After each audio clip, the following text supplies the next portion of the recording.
ಸ್ನೇಹಮಯಿ ಕೃಷ್ಣ ಅವರು ಈಗ ನಿಮ್ಮ ಮೇಲೆ ಒಂದು ಆರೋಪ ಮಾಡಿದ್ದಾರೆ. ನೀವೆಲ್ಲ ಶಾಂತವಾಗಿ ಹೇಳಿದ್ರೆ ಶಾಂತ ಏನು ಬೇರೆ ಏನೂ ಇಲ್ಲ. ಯಾಕೆ ಇಷ್ಟು ನಿಧಾನಕ್ಕೆ ಶಾಂತವಾಗಿ ಈಗ ಗಂಭೀರವಾದ ಆರೋಪ ಮಾಡಿದ್ದಾರೆ. ನಿಮ್ಮ ಮಗಳ ಮತ್ತೆ ಅಳಿಯನ ಹೆಸರಲ್ಲಿ ಕೂಡ ಸೈಟ್ ಮಾಡಿದ್ದಾರೆ, ನೀವು ಬೋರ್ಡಲ್ಲಿ ಅಕ್ರಮ ಎಸಗಿದ್ದೀರಿ ಅಂತ ಹೇಳಿ.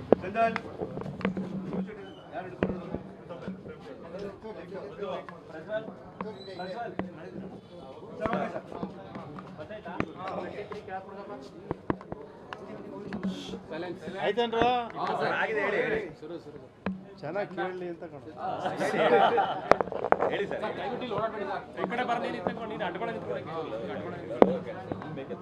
ಸ್ನೇಹಮಯಿ ಕೃಷ್ಣ ನಮ್ಮ ಹುಡುಗನೇ, ಒಳ್ಳೆ ಕೆಲಸ ಮಾಡ್ತಿದ್ದಾನೆ. ರಾಜಕಾರಣಿಗಳು, ಅಧಿಕಾರಿಗಳು ತಪ್ಪು ಮಾಡಿದರೆ ಶಿಕ್ಷೆ ಆಗಬೇಕು ಅಂತ ಹೇಳ್ತಾನೆ. ತಪ್ಪು ಮಾಡದೇ ಇದ್ದರೂ ಕೂಡ ಅವ್ರ ಎಚ್ಚರಿಕೆಯಿಂದ ಹೋಗಲಿ ಅನ್ನೋ ರೀತಿ ಕೆಲಸ ಮಾಡ್ತಾ ಇದ್ದಾನೆ. ಅವನಿಗೆ ಯಶಸ್ಸು ಸಿಗಲಿ ಅಂತೇಳಿ ಶುಭ ಹಾರೈಸ್ತೀನಿ. ನನ್ನ ಮಗಳು ಅನ್ನಪೂರ್ಣ, ಅಳಿಯ ವಿಶ್ವೇಶ್ವರಯ್ಯ ಅವ್ರು ಸೈಟ್ ಪರ್ಚೇಸ್ ಮಾಡಿದ್ದಾರೆ ಅಂತ ಹೇಳಿದ್ದಾರೆ. ನೋಡಿದ್ರೆ ಈಗ ತೋರಿಸಿದ್ರು ನನಗೆ, ನಾನು ನೋಡಿರಲಿಲ್ಲ.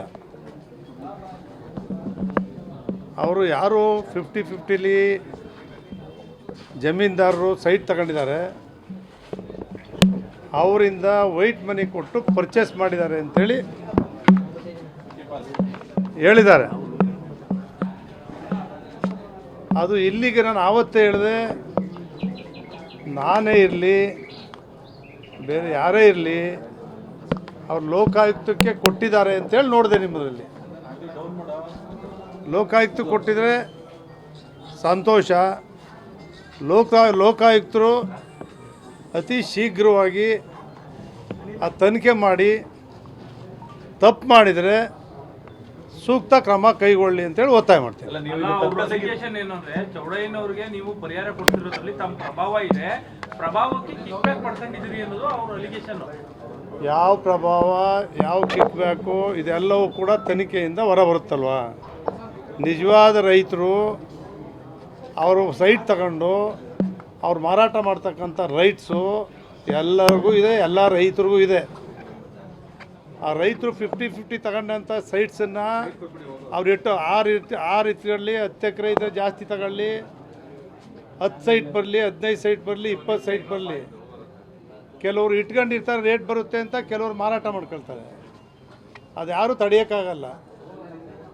ಆ ಕಿಕ್ ಬ್ಯಾಕು ಅಂಥದ್ದೇನೋ ನಡೆದಿದ್ರೆ ಅದಕ್ಕೆ ನಾನು ಲೋಕಾಯುಕ್ತದವ್ರನ್ನ ತನಿಖೆ ಮಾಡಿ ಅದಕ್ಕೆ ಶಿಕ್ಷೆ ಕೊಡಿ ಅಂತ ಹೇಳ್ತೀನಿ.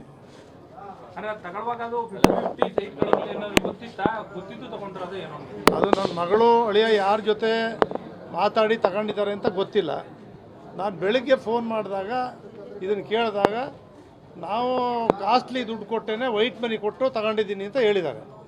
ಇದನ್ನು ಹೊರತುಪಡಿಸಿ ಸಿಟಿ ರವಿಯವರಿಗೆ ಒಂದು ಬೆದರಿಕೆ ಪತ್ರ ಬಂದಿದೆ. ಅಂದ್ರೆ ಲಕ್ಷ್ಮೀ ಹೆಬ್ಬಾಳ್ಕರ್ ಅವರಿಗೆ ಒಂದು ವಾರದಲ್ಲಿ ನೀವು ಕ್ಷಮೆ ಕೇಳಿಲ್ಲ ಅಂದ್ರೆ ನಿಮ್ಗೆ ಹತ್ಯೆ ಮಾಡ್ತೀವಿ ಅಂತ ಒಂದು ಬೆದರಿಕೆ ಪತ್ರ ಬರ್ತಿದ್ದಾರೆ.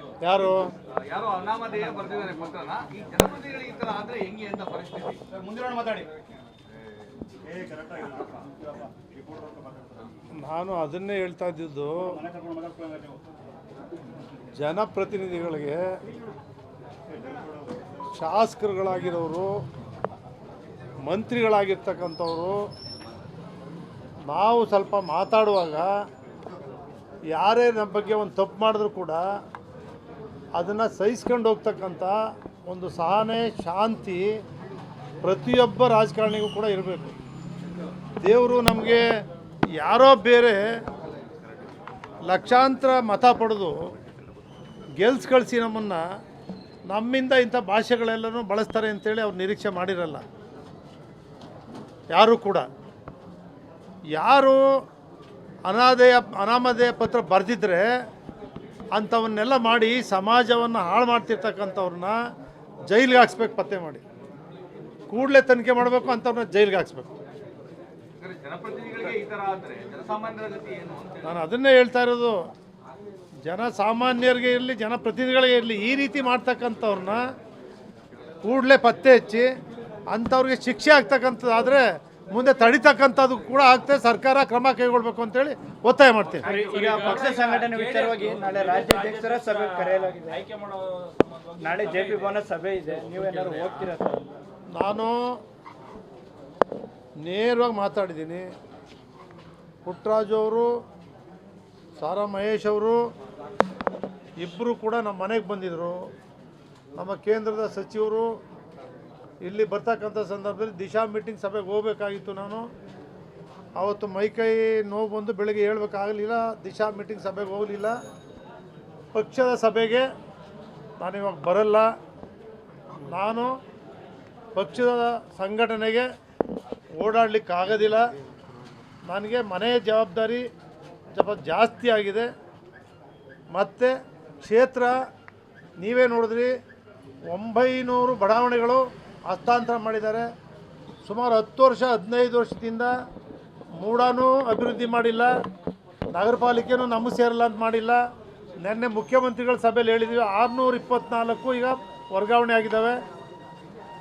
4-5 ವರ್ಷದಿಂದ ಮೂಡ ಬಡಾವಣೆಗೂ ಪಾರ್ಕು, ಲೈಟು, UGD ಇವೇನು ಮಾಡಿಲ್ಲ.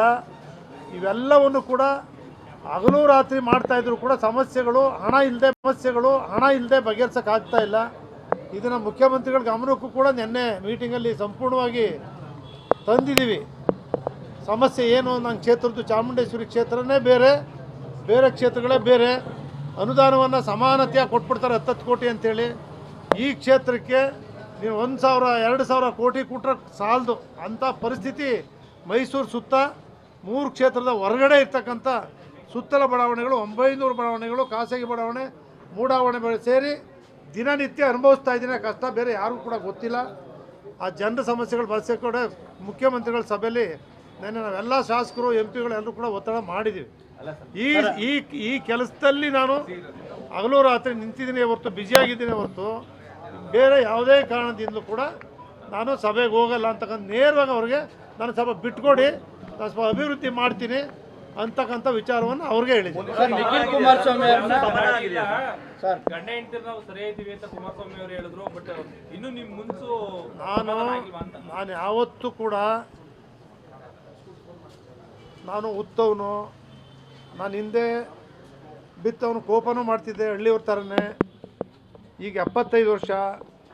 ನಾನು ಕೂಡ HD ದೇವೇಗೌಡರು ಅಷ್ಟು ತಾಳ್ಮೆ ಇಲ್ಲದೆ ಇದ್ದರೂ ಈಗ ಸ್ವಲ್ಪ ನಾವು ಅವರಲ್ಲಿ ಒಂದು 50% ಆದರೂ ತಾಳ್ಮೆಯಿಂದ ಇರಬೇಕು ಅಂತಕ್ಕಂಥ ಭಾವನೆ ಬಂದ್ಬಿಟ್ಟಿದೆ.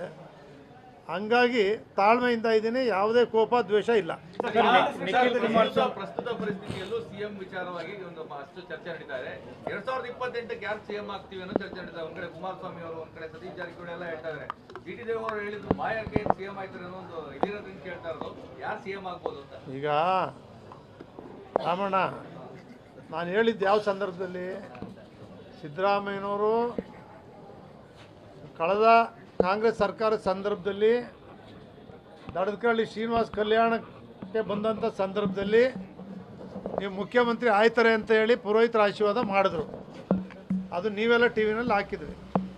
ಕುಮಾರಸ್ವಾಮಿ ಅವ್ರಿಗೆ ನಾನು ಕಲಾಮಂದಿರದಲ್ಲಿ ಪ್ರಥಮ ಬಾರಿಗೆ 2005-6ರಲ್ಲಿ ಕರ್ಕೊಬಂದು ಮುಖ್ಯಮಂತ್ರಿ ಆಗಬೇಕು ಅಂತ ಹೇಳಿದ್ದೆ. ಆದರು ಯಡಿಯೂರಪ್ಪನವ್ರಿಗೆ BJP ಏಕಾಏಕಿ ಸೇರಿದಾಗ ಟೌನಲ್ಲಿ 50,000 ಯಶವಂತ್ ಸಿನ್ಹಾ ಅವ್ರು ಬಂದಿದ್ದಾಗ ಯಡಿಯೂರಪ್ಪನವರೇ ಮುಖ್ಯಮಂತ್ರಿ ಅಂತ ಘೋಷಣೆ ಮಾಡಿದಾಗ BJP ಅವರು ಕೆಲವರು ಇವನ್ಯಾರು ಹೇಳೋಕ್ಕೆ BJP ಬಂದ್ಬಿಟ್ಟು ಈಗಲೇ ಹೇಳ್ತಾರೆ ಅಂತ ಹೇಳಿದ್ರು. ಅವರು ಆದರು, ಕುಮಾರಸ್ವಾಮಿನೂ ಆದರು, ಸಿದ್ದರಾಮಯ್ಯನವರು ಕೂಡ ಆಗಿದ್ದಾರೆ. ಇದು ಇನ್ನೊಂದು ಸ್ವಲ್ಪ ದಿವಸ ಈಗಲಿನ್ನೂ ಅರ್ಲಿ ಸ್ಟೇಜು. ಯಾರು ನಾನೇ ಮುಖ್ಯಮಂತ್ರಿ ಆಯ್ತೀನಿ ಅಂತ ಹೇಳಿದ್ರೆ 2028ಕ್ಕೆ ಅವರು ಭ್ರಮೆ. ಯಾವತ್ತೂ ಕೂಡ ಜನರು ತೀರ್ಪು ಏನು ಕೊಡ್ತಾರೆ, ಮೆಜಾರಿಟಿ ಬಂದ ಮೇಲೆ ಆ ಶಾಸಕರುಗಳು ಮುಖ್ಯಮಂತ್ರಿಗಳು ಮಾಡಬೇಕೇ ಹೊರತು